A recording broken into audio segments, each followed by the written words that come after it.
You've reached call in Mockery.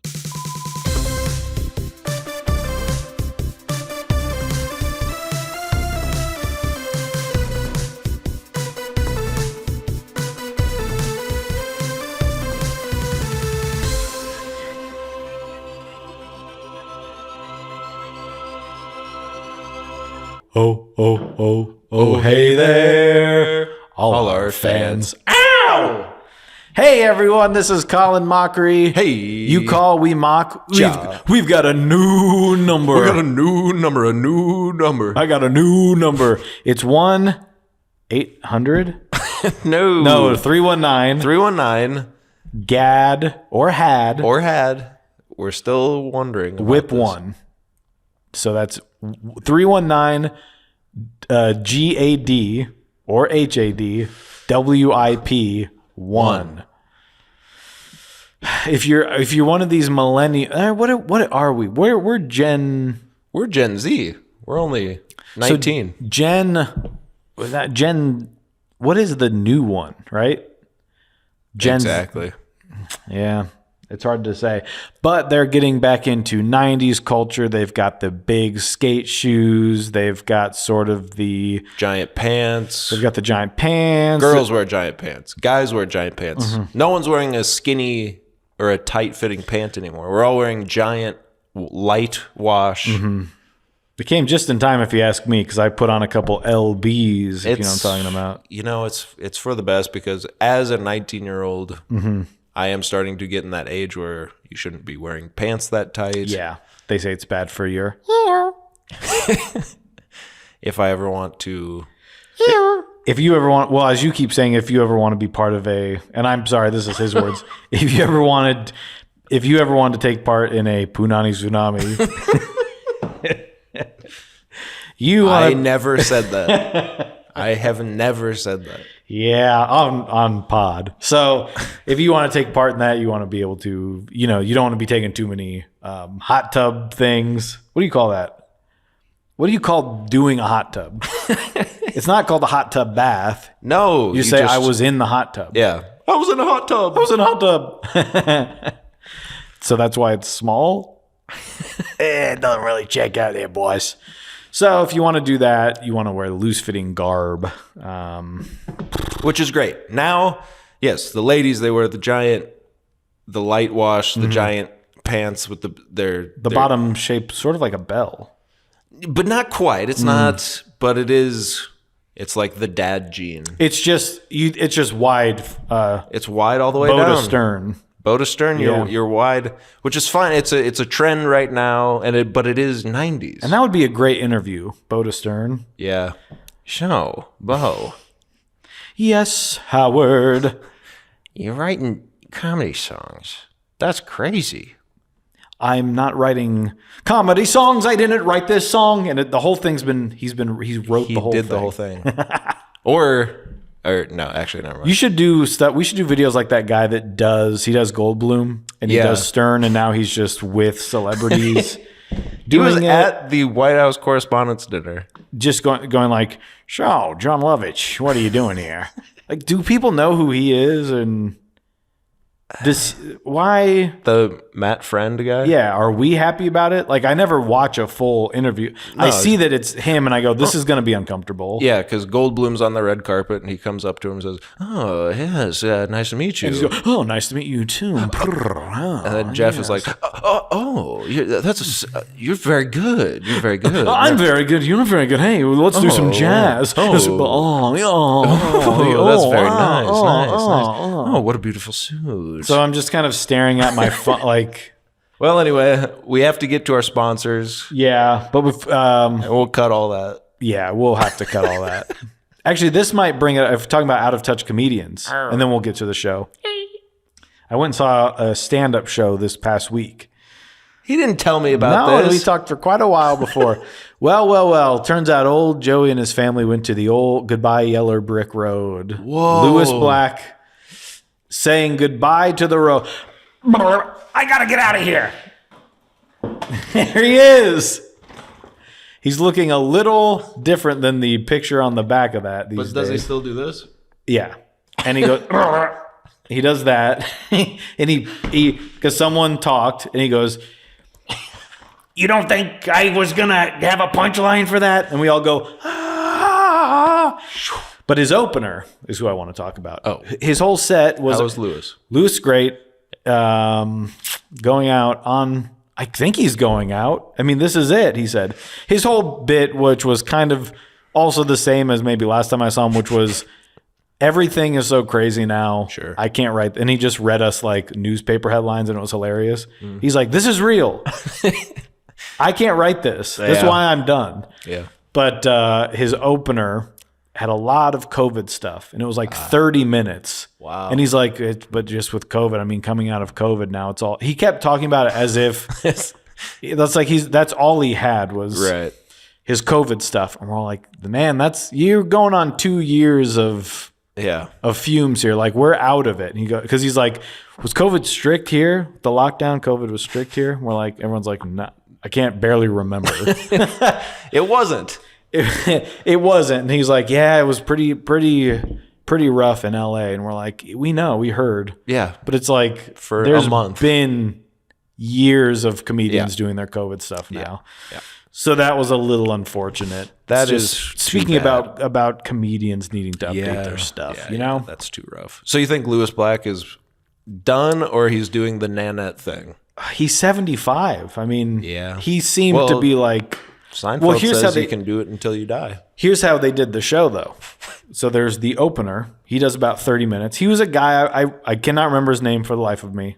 Recognizable, though. Said, oh, yeah, I know that guy. My dad turned to me and said, I know that guy. And I said, shh. And so he does his thing. Then intermission. 15-minute intermission. Really? Yeah. I've never seen that. That is a weird way to...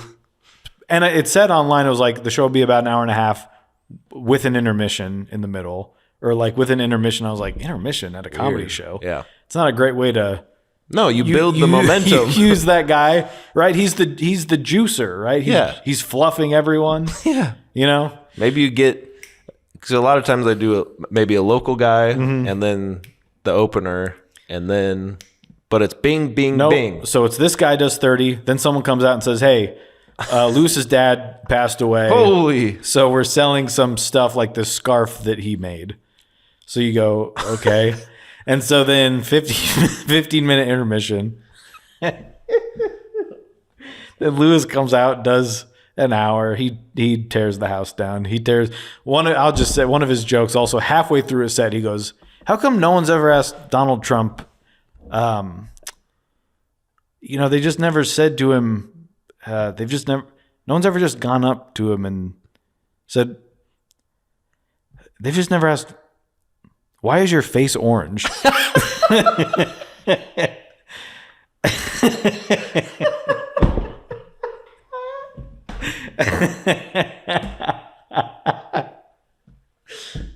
just such a great, people voted for him. They usually never ask, why is your face orange? I've never seen anyone with that face color. Just asking. There's such a build up to him, thinking about it. It was such a stupid. It was awesome, but it's true. It was. That's why it's funny. No one asked. And then he does his thing and says, "Yeah, I'm old, whatever." Yeah. So then he takes another break. And he says, "I'm going to come out here and do the Rant is Due, which is a podcast he does." Oh, it's like we're going to live stream me reading people's rants that they sent in about Iowa City. Oh, so then he did that. So you're there for like 2.5 hours. It was a long show. A long show. It was great, sure, fun time, but it was just a weird setup. Yeah. With the intermissions and the this and the that. Yeah. But what do I know? I guess Jerry Seinfeld said he didn't seem like he didn't, I thought at the end he'd be like, it's been a great career. Sure. All fun aside. But he was like, hey, I'll see you out there. So I don't know. See you again. I think he's netting you. Yeah. He's like, I'm quitting comedy. It's not for me anymore. And then a year later, put out another special. Yeah. It's just kind of weird. But... yeah. Well, you ready to start the podcast? Yeah, let's go ahead and start. Sure. what do we got today from our sponsor? These are very cool. People have been asking us about this on social media as well, because we've put together a little site. If you want, check it out. It's called Papaya Productions. Yeah, on Facebook you can join. Facebook, you can join Papaya Productions. We'll welcome you. We'll welcome you. Yeah, just you get a special shout out when you join. Yeah, so. just check it out. It's called. Again, just go to Papaya Productions. You'll probably see us as admins on there, but we are basically welcoming our followers. In 2043, we'll be using the space cube to get off of spaceship Earth. Yes. At the end of what Hail Longinu, but this is HL says that. I mean, all the information's on there. What I'm saying right now, I sound flustered just because it's a lot to throw at you. It is a lot. But people were asking us on there also about our drinks that we're going to be on the space cube when the Papaya Productions group goes to Andromeda. But of course, it's like our show here, right? It's Liquid Death. Yes. So of course. We've got new flavors this week because they heard. Basically, I only bring that up because they heard that we were also going to be sponsor. They're sort of our sponsor online as well as the podcast. So and eventually on the cube. Yes, of course, HL. So they sent us brand new flavors. They said these ones have not been released yet. It's sort of a prototype just to see what we think. I think that's very nice of them. That is very cool. I don't think they've done that in any other. I mean, what other podcasts do they sponsor? I don't know if they do any. Yeah, they should get on that. It seems like a veritable hole in the market, Yeah, it could be very lucrative for them and for a lot of podcasts. But until then, we'll reap all the benefits. Yeah, so of course, because Liquid Death sort of has this tongue-in-cheek sort of this dark side of stuff, right? They've got these new flavors they put out. So this one I can't wait to try. This one is... what is yours? It's right here. Hold on. It says, Convicted Melon. Oh, dastardly. Yeah. Oh. What's yours? Interesting. Mine's unparlevable. Okay, interesting. Why don't you crack that open? Oh. Mine's got it smells like I think mine's melon flavored. Oh, mine's pear. Oh. Unparlevable. Convicted Melon. Oh my God. Oh my goodness. That is so funny. And you know what? That's funny. No wonder they sponsor the best comedy podcast this side of Andromeda Strain. If you got questions about us, about our page Papaya Productions, about Liquid Death, go ahead and call us 319-HAD-WHIP-1. It's sort of like Skindy before he Sorry, it's kind of like Indy. Sorry, I was watching a different movie. It's kind of like Indiana Jones before he loses his whip. He had whip. Yeah, one. I think that's the angle we take. Yeah. Has anyone called us recently? I think the number's been sort of busy. We're having the same bottleneck issue where a lot of people are trying to call one line. Yeah. So no, you're gonna check. Oh, I thought you were gonna check. No. Okay. He's doing something weird over there. No, I'll check. Okay. You gonna check? Yeah. Nope. Okay. Well, keep trying to call. It's busy. Yeah, keep trying to call. Sorry about that. We'll try to figure out maybe a couple different numbers or something. I don't really know how we'll it look works. into it. But do you have anything you wanted to talk about? Oh, you got a couple things. Well, just I recently you went to a stand-up comedy show. Mm-hmm. I went on a little travel adventure. And just I have a few little observations from my time away that I felt it might be pertinent to bring up on the show. But I can do it anytime. It doesn't really matter. We can do that. And we can talk movies, right? We can talk movies. We sort of end with movies, though. We'll cut the big chunk about Jerry Seinfeld on Bill Maher's podcast. You can leave that in, though. So people are just wondering, what is that? If you want that, go to Papaya Productions Facebook page. We'll release just that bit. Yeah, we'll be putting that on there. I'm realizing, we'll do it. I don't care. No, I don't care anymore. I'm 30. So I went to, I'm only 19. I know. Maybe we cut that. Yeah, cut that too. Went down to the South. You ever been down to the South before? Florida, surprisingly, is the South. And I don't view it that way, but it is. It's the deep South. It is. It is. I didn't go quite that deep. So no Southern air. Southern air certainly for you, right? That was down there. Certainly. Just not deep South. No. I've been there. I've been to Texas. That's all. That's it though. So I've got some idea of what you're talking about. So where did you go? I don't feel like I should say. Okay. But no, I went to Charlestown originally. Yeah, like I said, Texas and Florida for me. So and sort of out of my a little place called Savannah, Savannah, Georgia. Now, Charleston. have you ever seen Charleston? Charlestown? Oh, originally. Now Charleston. Sorry, I was just trying to do Bill Maher. Have you ever seen? But if you've been in the South, here's why I ask: have you ever seen an armadillo? No, not in person. Well, here's the thing: I never have either. But this trip, on a drive down a sort of a southern country highway, I see not one but two armadillos. But these armadillos were lying on their back dead. Oh, That's the only time I've ever seen them. And if you dead. know armadillo, it's got an outer shell of armor. Mm-hmm. It's damn near in the name. Mm-hmm. Armadillo. Oh, yeah. They're supposed to be tough, strong. Well, do you think they were roadkill or do you think they were just... I don't know. That's what it was. Dead, got flipped. Or can they get... Maybe if they get flipped over, can they not get flipped back around? Maybe it's a turtle thing. Doesn't that seem like God's cruel joke on these animals, like the bugs that they get flipped over and you have to help them back up? And that's why I don't believe in him. Who was that? What do you mean? Who are you doing? I'm not doing anyone. That's for sure.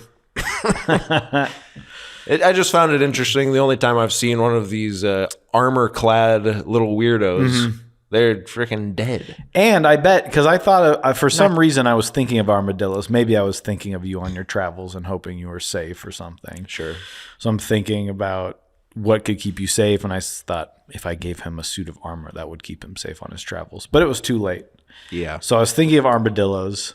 And I was just thinking, you know what? It's weird these exist. Because I forgot they existed. And I go, these are just somewhere? That's what I was shocked when I saw one. They're crazy. It's like weird, made up. It's a Pokemon. You could tell me it's a Pokemon, I'd believe you. There is, I think. Did you throw a bowel at it?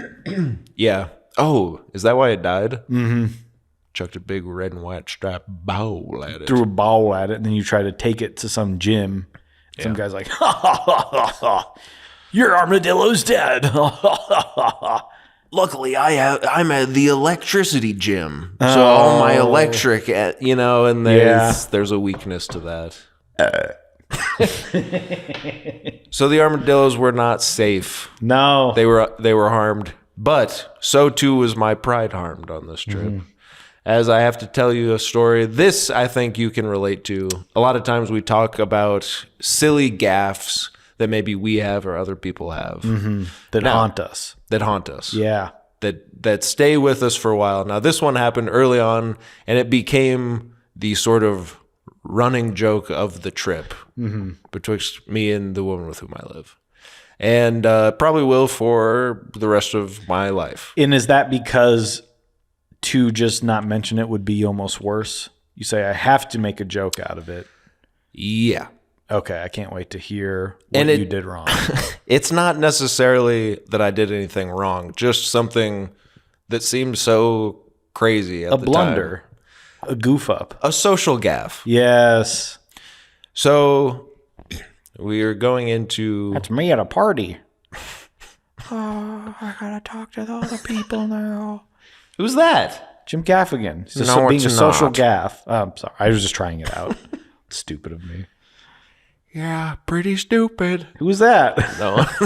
So we go to our hotel. We already had checked in. We already talked to the man at the front counter. Yep. He's tall, handsome man. Southern gentleman.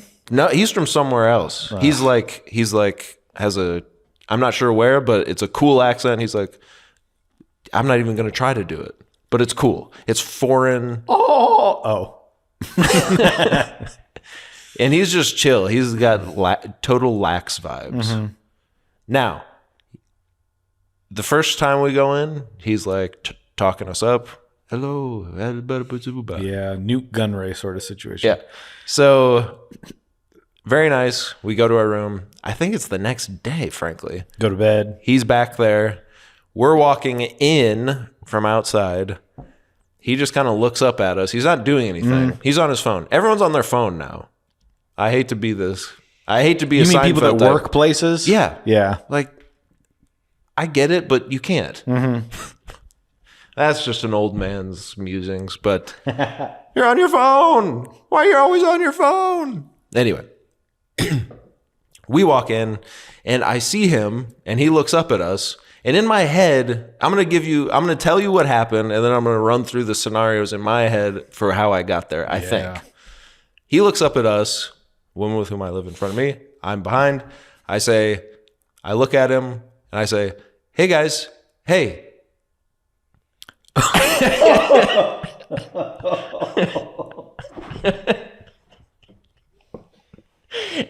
And then he doesn't say a word, and we go to our room. And as we were walking to our room, she is silent, and I just kind of whisper, hey guys, hey. And she bursts out laughing, and then we dissect it a little bit, basically the rest of the trip.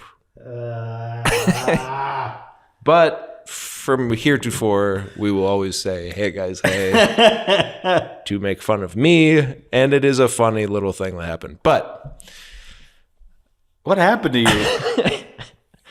in my head, I think what happened was he looked up at me, and I thought he was going to say, "Hey guys." So you're thinking, and I'm thinking, okay, he's saying, "Hey guys," I'm going to say, "Hey." Yeah. But instead, You said the whole thing. I said the whole thing. I took his line and your line. Yeah, I said both lines. I said his line and then my line because I'm still professional. Right. I can't let the scene die. Yeah. Hey guys. Hey. Hey guys. Hey. And he looked up. I gave him enough time to say something. Yeah. So he could have said something like, hey guys. Mm-hmm. So I think in my head I was confused that he didn't. Right. So, I mean, I can't for the life of me justify it. Something happened in my brain. But then he never said anything even after you said that. No, I said it for him. Yeah, I think that's it. He was just like, he took care of the conversation. He's just back to Candy Crush. Or he did what I would do. He did what I would do if someone looked at me and said, hey guys. My brain would shut down. Yeah. Because I know I'm the only person standing there. Now, here's the other thing. I think also I was... He said hey twice. Hey guys, hey. I think in my mind, too, I realized after I said, hey guys, I realized what I did. Right. So then I said, hey, to correct myself. Yeah. So it wasn't really that I was calling and responding, a call and response to myself. It was more so that I said what he should have said. Yeah. And then I was trying to correct it. Trying to fix your verbal typo. And then, but it sounded like so I'm a psychopath. It's also embarrassing to realize to see.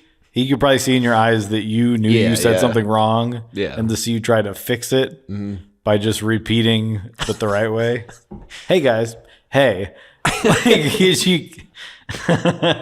he's from freaking Barbados or something. Yeah. He's cool. Yeah. So he's like, whatever. He gets back on WhatsApp because that's what, Yeah. He doesn't need to worry about me. No.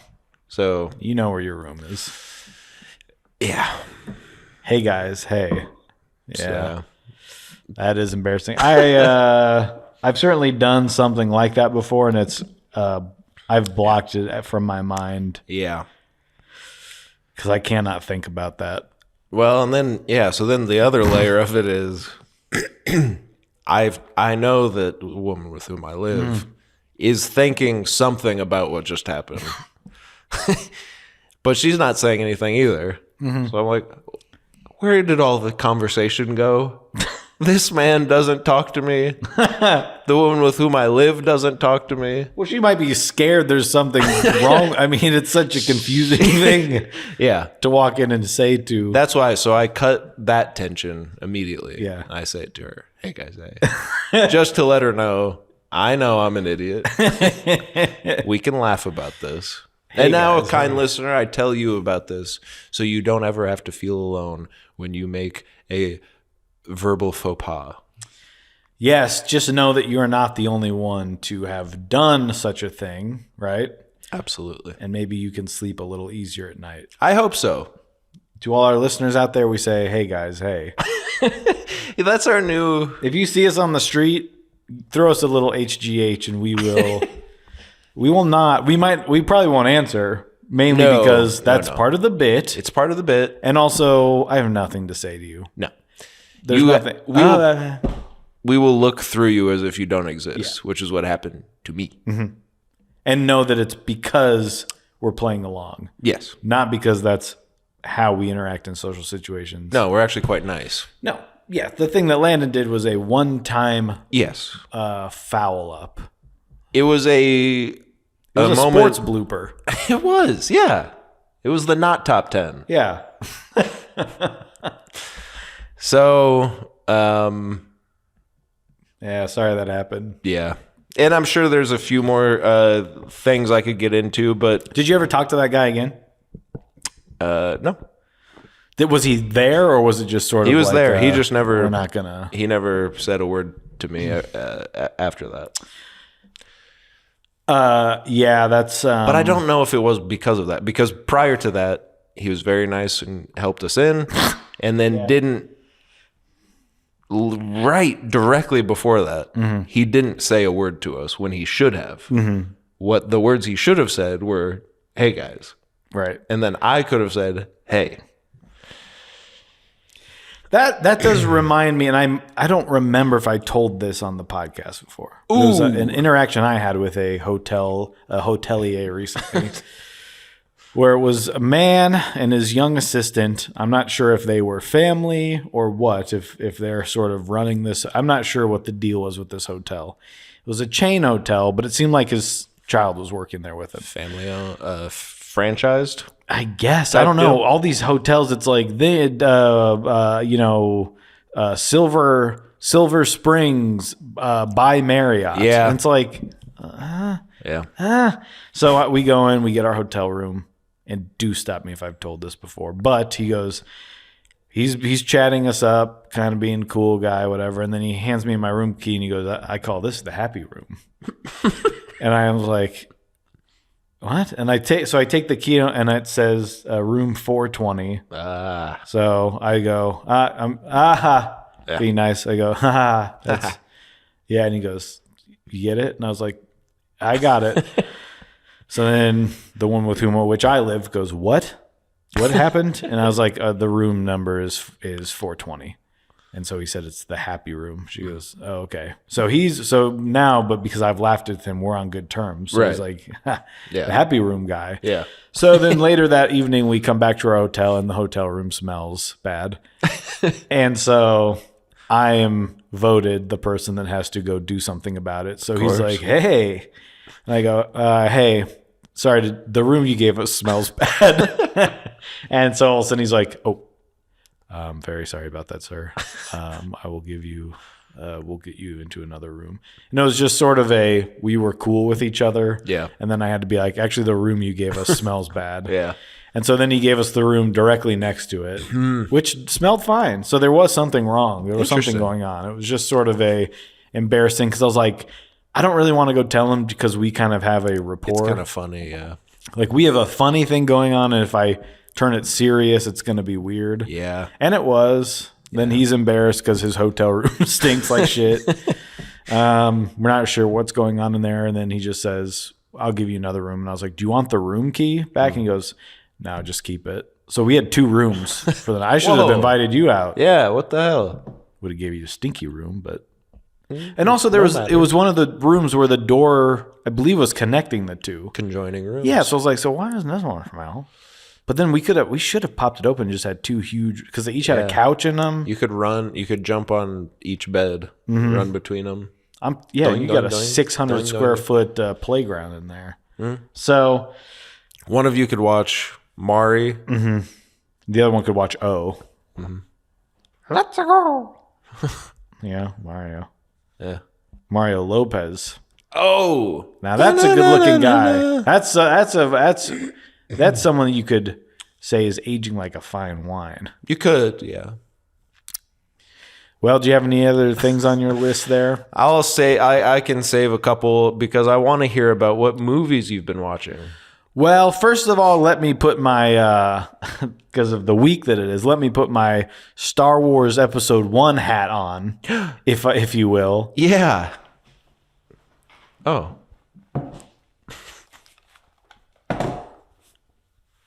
Yeah. Did you see what the back says? Yeah. So I went and saw the First Omen, and it was fine.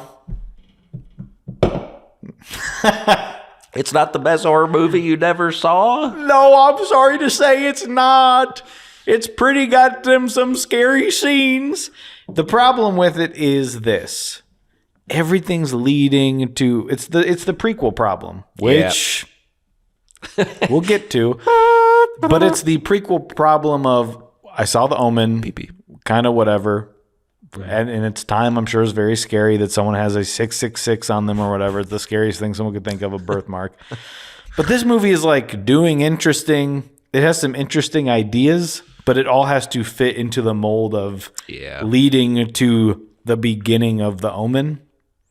And so I'm like, this actually would be cool if it wasn't, I don't know, like forcing itself to be the Omen. Because there's some crazy scenes in it where you're like, I can't believe they just showed that on screen. And then they kind of have to make everything at the end fit. So you see like 3 different endings where it's like this end ties up this way. And here's this one. And they're also in a weird order. So I don't know. It was not the worst horror movie I've ever seen. No. There's some good jump scares. There's some good spooky stuff. There's some good occult stuff. But I think if it was just its own thing and didn't have to become then it will be actually Damien. Yeah. Then. Because you kind of are like, well, I know the end of this. That's the... So... But then... So it's like there are some scary things that happen in it, but it's sort of leading to... But then one guy afterwards, he said, wait. They're out in the hallway talking. He's like, so it's a prequel to like The Omen. He's like, I thought they made like a remake of something, or like, no, it's a prequel to The Omen. So this is, and he's like, the first Omen. Yeah. He's like, I think that's what it, but I think he was like, I thought it was The First Omen. You know what? I'm with him. Yeah, so I was like, man, I guess. But the whole time he was like confused, I guess, because he thought it was going to be like The Omen. That's actually hilarious. And then it led to The Omen. So he was just like... They remake... Like they remake the first Friday the 13th and call it the first Friday the 13th. It was like confusing. The first movie in the series. It's the first Friday the 13th. It's kind of, I mean, they made Scream, and that's actually Scream 5, and it's not the first. So if you redid it, you'd have to call it the first Scream. So he's got a point. I actually love that guy. But speaking of prequels, another one I went to see that doesn't have this problem is right here on me hat.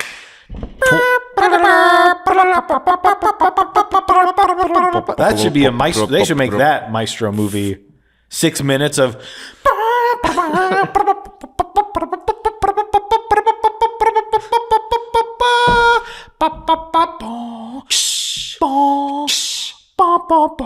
because they don't have the rights. Yeah. So saw the Phantom Menace for its little 25th anniversary. It's been 25 years.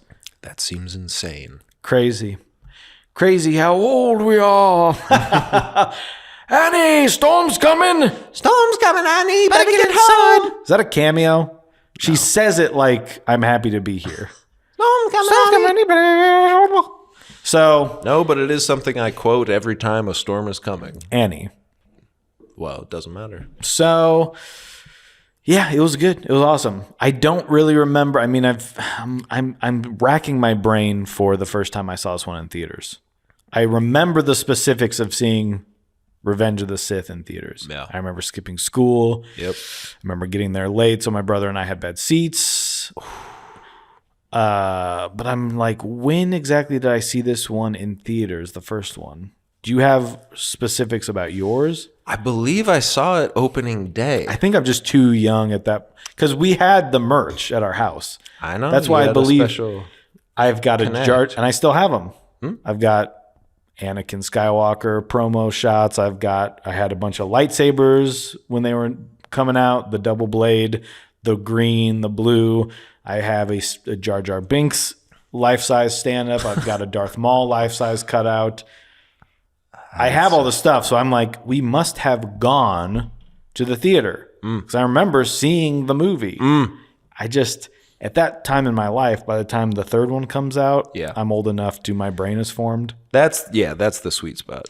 So I do remember that. I sort of remember Attack of the Clones, and I remember thinking Revenge of the Sith is better.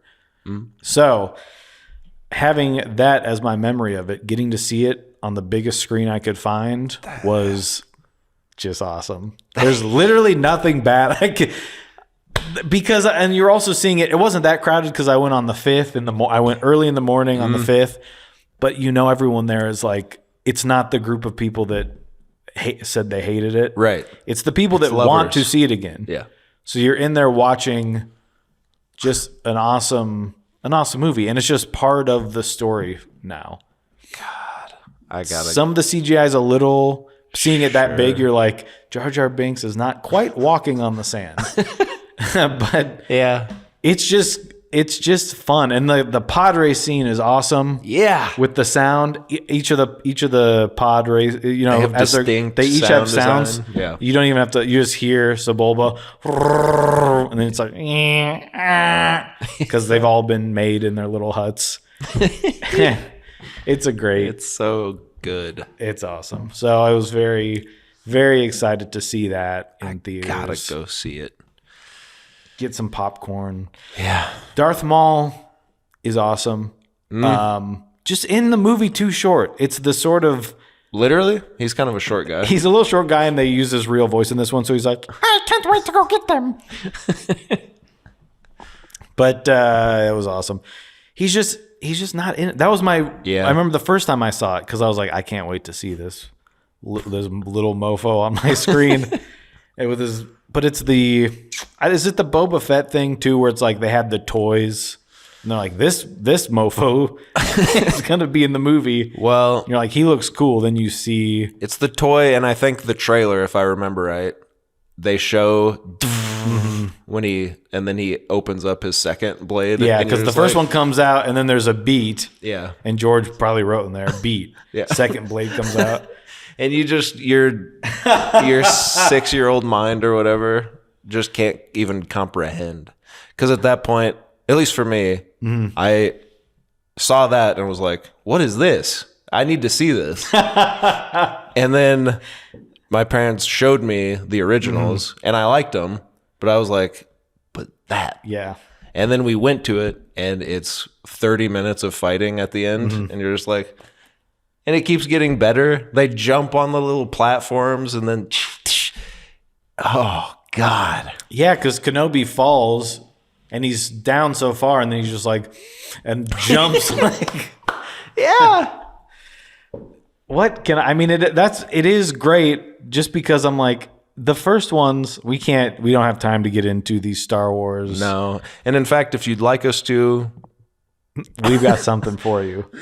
But just the original trilogy, yeah, they're great, but when they came out, they were old movies to me. Yeah. And so when you see the new one, it was sort of like, and everyone's mad about them. It's because the original movies are also movies for kids. Yes. They are children's movies, and then you're mad that the prequels are not like adult movies. Yeah. They're perfect action adventure movies. Yeah. Just because you think like Jar Jar Binks is kind of annoying or whatever. Well, he's supposed to be, first of all. Yeah. But also then you go to Gungan City. And it's awesome. It's awesome. And I was underwater with them. He takes you down there. They're in their little balls. He's like, Misa, good to be home. And they all hate him. Yeah. What don't you get? They hate him too. It's not like, look at this lovable buffoon. No, he's an outcast. Everyone hates him because he's annoying and he messes up. And That's isn't the it point. like when it comes around to the third episode, when he is chosen and you're like, how could this idiot be part of the Senate? It's like, look at our Senate. I'm picking up some more things here. And when I got to see it on the big screen, I just like, it is smart. Yeah. He did that. Yeah. It is crazy also when the music comes in when she's like, he doesn't have a father, about Anakin. And the music's like, oh, and he's like, what?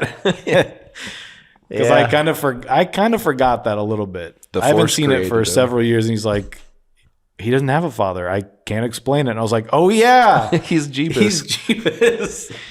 The Force created him. I love the Phantom Menace. I love. Some believe Darth Sidious himself created him. Mm-hmm. But we can talk about that some other time. That he willed. He from the very beginning had this master plan, right? It's just so crazy. Qui-Gon Jinn is like, is he right? Is he the chosen one? You know? Yeah. Because he's also making, it's like, it's the right path, but he's also making things happen. He moves the chance cube. He's like, that's what Qui-Gon is. It's a Dune situation. He's bringing the Messiah into existence because he believes it to be so. Even though Kenobi's not so sure. He doesn't want to train him. Little pipsqueak. He's too old. And guess what? Mace, Mr. Windu is in there. He's saying, this boy's a little freak, right? Yeah. Yoda doesn't want him. Little boy he is. And you're like, yeah, we know. But what's so great is Qui-Gon is right. Mm-hmm. And his reluctance to go along with the doctrine of the Jedi is eventually proven to be the right thing to have done. But the fact that he is snuffed out so early in Anakin's life leads, in a lot of ways, to everything that happens. If Qui-Gon were there to guide him, it's just great. And that's the other thing. Qui-Gon dying, when I first saw it, that was like the first time I think I realized that a good character could die, like a good guy. So that was shocking. That's why I love these prequels, because the whole thing leads up to, in Revenge of the Sith, the thing that I thought was awesome was like, oh, they lost. Yeah. And you kind of know, like, yes, he's going to become Darth Vader. Yeah. But it's just seeing that happen. Yeah. And him falling away from everyone. Yeah. And you're like, oh, he won this.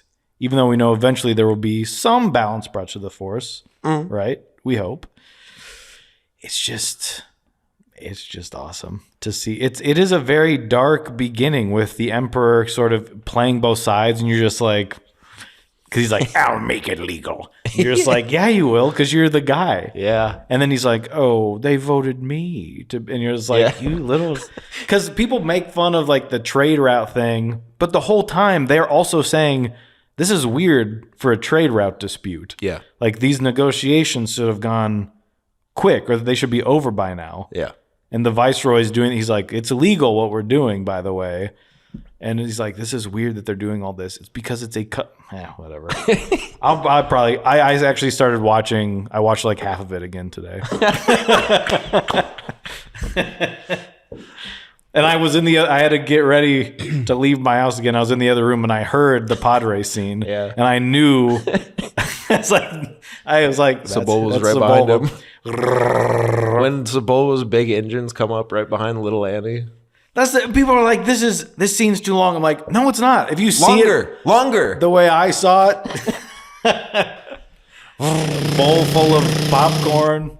Just right. Just all around my head. They're watching it on the screens, and you're like, how are they watching that? Where's the camera? Then the Tusken Raiders are like, they're shooting at him. You're like, and what the everyone hell? just thinks it's funny. Now these guys.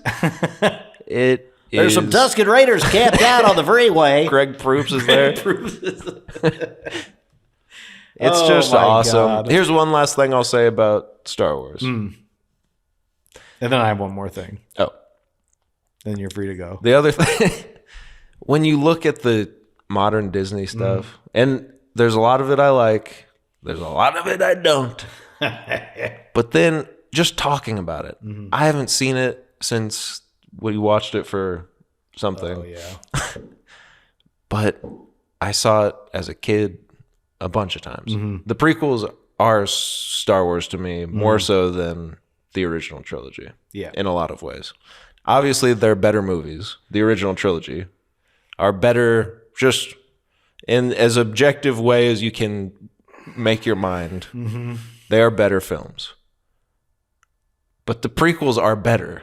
That's a good point.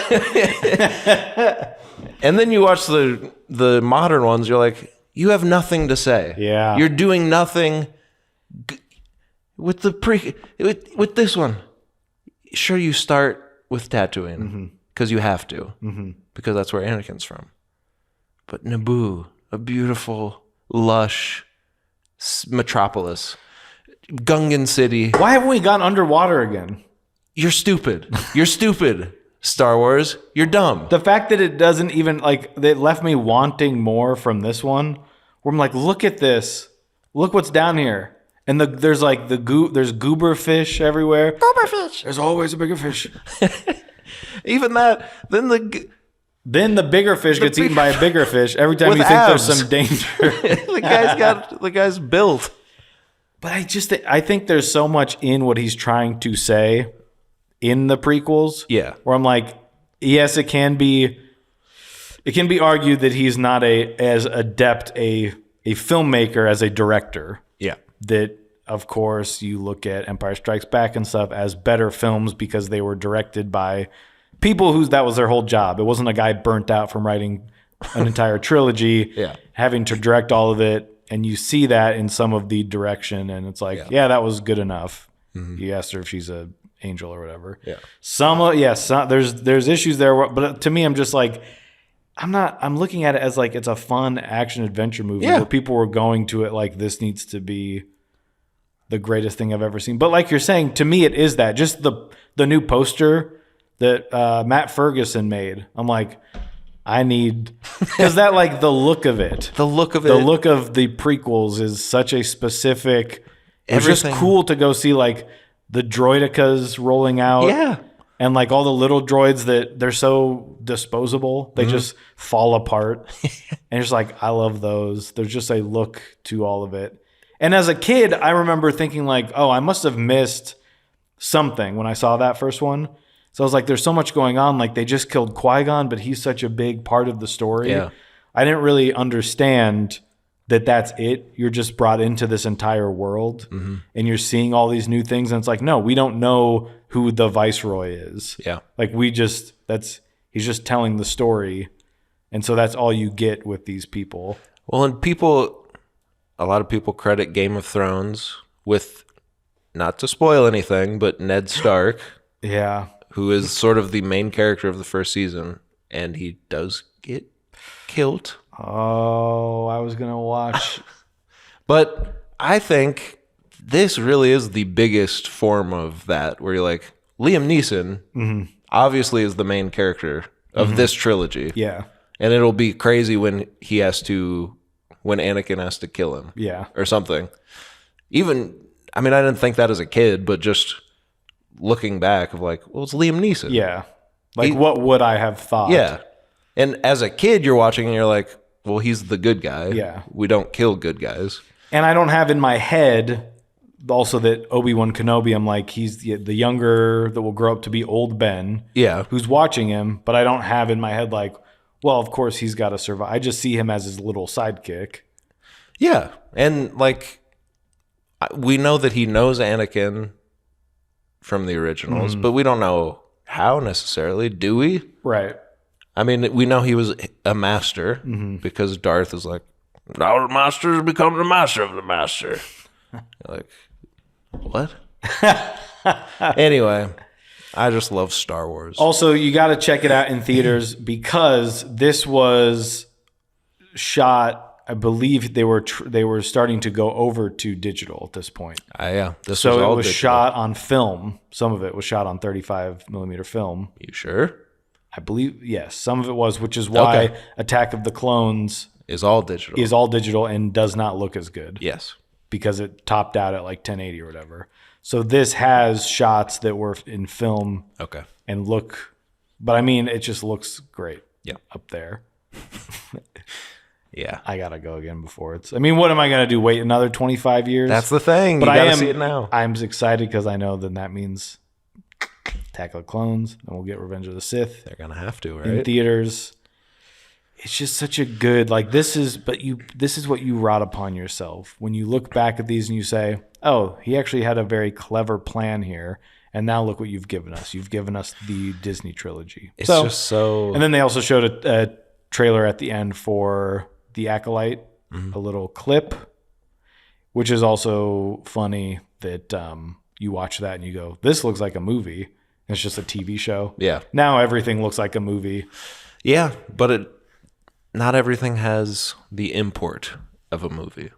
No, But Acolyte looks good. it looks good. I'm excited to watch it. It's like, I think it's like 100 years before Phantom Menace or something. Yeah. It's at the end of the High Republic era, which we've all been really loving from the literary arm of Lucas.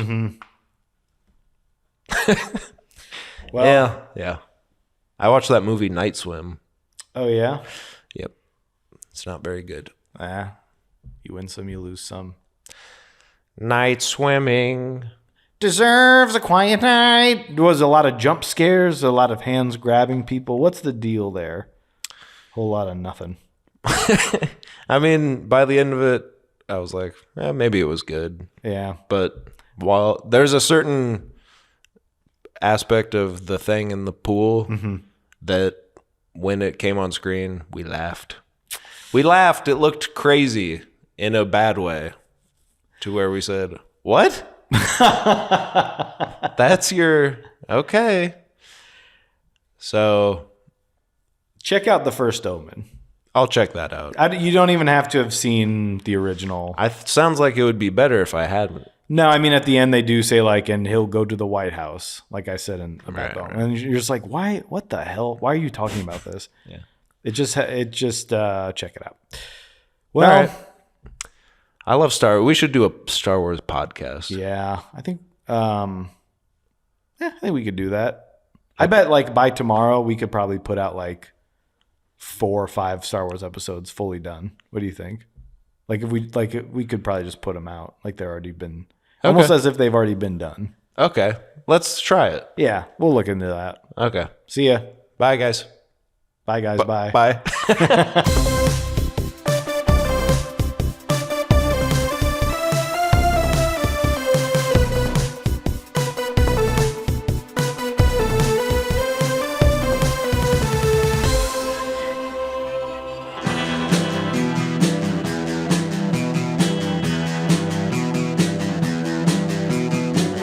You're listening to the Prescribed Films Podcast Network, home to hundreds of hours of free podcast entertainment.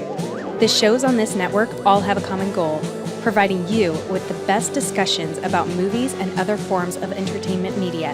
The PFPN hopes to fill your earholes with audio joy. Visit our website with links to all the other amazing shows at www.notgnotb.com. thepfpn.com. Thanks for listening.